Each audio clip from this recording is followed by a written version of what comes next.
American citizens are living in bunkers under their garages. Texas is burning. California is screaming. And the kids in Austin haven't seen a playground in 6 months because the sky is falling isn't a fairy tale anymore.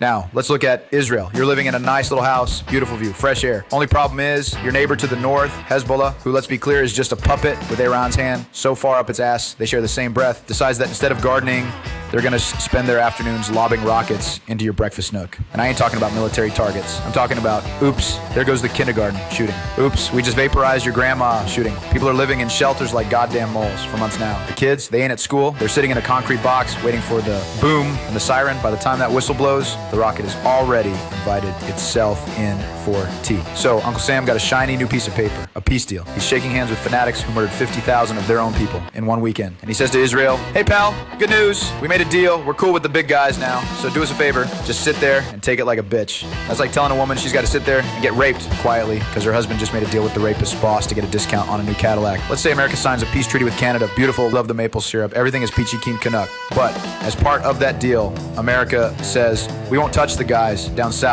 Meanwhile, the goddamn cartels are sitting on the border with mortars. They're raining fire down on El Paso. They're turning San Diego into a shooting gallery. American citizens are living in bunkers under their garages. Texas is burning. California is screaming. And the kids in Austin haven't seen a playground in 6 months because the sky is falling isn't a fairy tale anymore.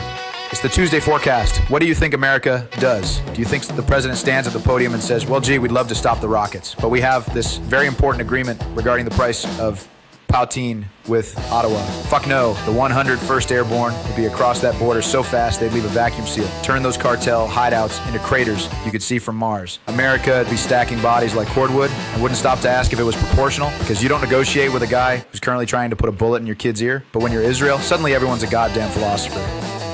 Oh, think of the optics. Think of the regional stability.